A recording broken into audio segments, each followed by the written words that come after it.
Terima kasih untuk Anda yang masih bergabung bersama kami di IDS Success and Closing, dan di segmen ini kita akan coba review bagaimana jalannya perdagangan di sepanjang hari ini. Dan kami ingatkan kembali, Anda masih bisa secara aktif berpartisipasi, bergabung bersama kami di telepon interaktif di 021, di 515, di 3170, dan juga ada WhatsApp interaktif kami di 0812, di 1398, di 3749, seperti yang tertera di layar televisi Anda.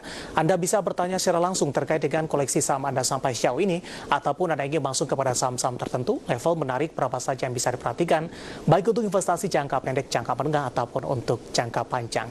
Kami sudah terhubung bersama dengan Bapak Arga Jonathan Karukaro, selaku Head of Research dari Creative Trading System melalui via Zoom. Kita akan langsung sapa saja. Pak Arga, apa kabar? Selamat sore, Pak. Halo, selamat sore. Kabar baik, Mas. Terima kasih Pak Arga sudah meluangkan waktu di IDX Channel. Pak Arga, langsung saja ke indeks harga saham gabungan. Pak Arga, akhirnya di penutupan sesi kedua level 52 berhasil ditembus karena pada perdagangan kemarin hanya secara intraday tradingnya. Penguatan lebih disokong oleh saham-saham perbankan big cap, Pak, yang mana nilai kapitalisasinya terhadap indeks harga saham gabungan cukup besar hari ini mengalami penguatan signifikan lanjutan dari perdagangan kemarin. Bagaimana analisis Anda secara keseluruhan? Iya, terlihat di pergerakan hari ini memang seperti Mas bilang tadi, investor asing memutuskan untuk beli beberapa saham big cap, jadi otomatis terlepas dari apa yang terjadi dalam ekonomi atau saham-saham lainnya, kalau asing ngumpulin saham big cap, ya tentunya IHSG naik gitu. Jadi untuk IHSG 5.200 tembus itu tentunya nggak terlalu penting selama investor asing masih melakukan pembelian. Cuman kalau saya melihat pembelian investor asing yang sudah berhari-hari terjadi dan jumlahnya relatif kecil misalnya di saham-saham perbankan dibanding yang keluar, menurut saya kita bisa memanfaatkan momentum ini jadi ajang untuk profit taking daripada untuk mulai masuk hanya karena menembus IHSG menembus 5.200 seperti itu. Baik, profit taking kepada dari saham-saham perbankan big cap ataupun beberapa saham perbankan lapis kedua yang hari ini mengalami penguatan signifikan ketika sesi pertama dibuka esok hari, Pak Arga? Saya lebih memperhatikan yang saham-saham big cap sih, sampai BNI masih oke lah. BNI itu karena naiknya sudah signifikan dan inflow-nya menurut saya masih enggak setara dengan kenaikan yang begitu tinggi, jadi menurut saya ini momentum. Tentunya kita nggak usah langsung profit taking semua, bisa nyicil, cuman strateginya mungkin sudah di switch. Kalau sebelumnya kita belanja, sekarang udah masuk momentum kita jualan, seperti itu. Profit taking sebagian lebih direkomendasikan. Kenapa tidak sell on strength, Pak Arga? Apakah Anda masih melihat ini dengan antisipasi kenaikan signifikan setelah momentum ini terjadi, ruang penguatan dari BBNI masih akan terjaga, Pak, ke depannya?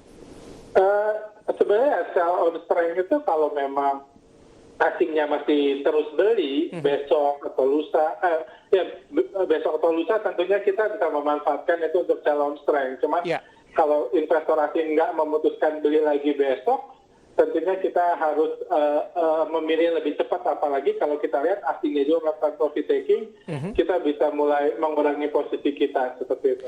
Apakah rekomendasi yang sama juga untuk perbankan big cap lainnya, Pak Arga? BBRI hari ini menguat di 5,02% di 3.350, BMRI menguat di 2,93% di 6150, BBCA menguat di 1,38%, ditutup di level 31.300, Pak.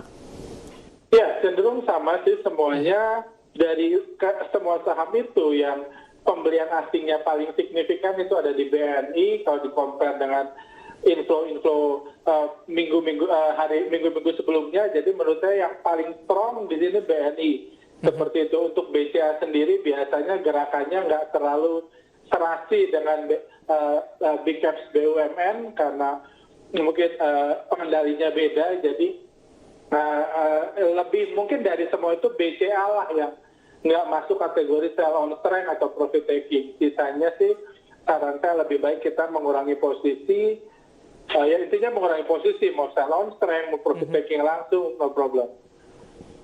Baik, bagaimana dengan perbankan lapis kedua, Pak? Di antaranya ada BBTN yang hari ini juga mengalami penguatan signifikan lanjutan dari pada perdagangan kemarin. Ya untuk BBTN, ya kebetulan serasi ya, menurut saya strateginya cenderung sama sih untuk BBTN, kayak gitu.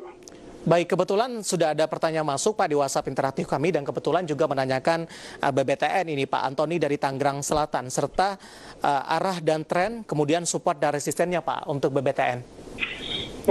BBTN kalau saya lihat hari ini cukup oke kenaikannya, jadi cuma ya kalau mungkin entry point itu sangat tergantung style ya. Style gaya seseorang trading, bukan harganya tapi stylenya, orang biasa trading seperti apa. Kalau menurut saya ini sudah cukup tinggi harganya, jadi saya sih nggak cukup berani untuk beli saham ini.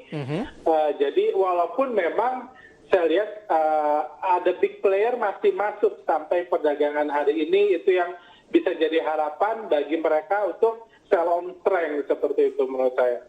Baik. Sell on strength untuk BBTN dengan penguatan yang sudah terjadi cukup signifikan ini untuk Pak Antoni di Tangerang Selatan, dan lagi-lagi keputusan investasi tetap ada di tangan Anda para investor dan trader pasar modal Indonesia.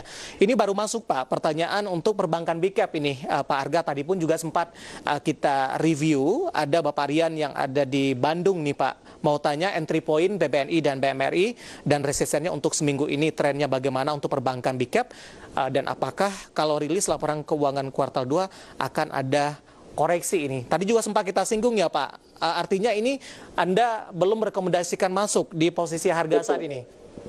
Betul, saya sih ya kembali lagi itu style saya ya. Karena saya juga trading, saya nggak melihat posisi seperti sekarang masuk. Cuma kalau tentunya berharap misalnya BNI besok pagi inflow asingnya cukup besar lagi, tentunya Anda bisa trading jangka pendek selama asing masih melakukan pembelian.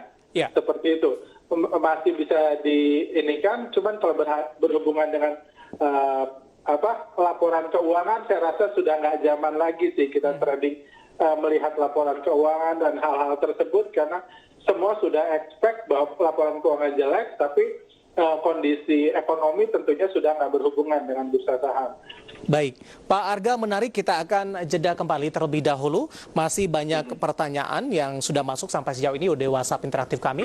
Nanti kita akan coba lihat saham-saham pilihan apa saja yang Anda rekomendasikan untuk perdagangan esok hari. Dan kita juga masih menunggu partisipasi di line telepon interaktif di 021, di 515, di 3170. Kita akan jeda kembali terlebih dahulu, kami akan segera kembali sesaat lagi.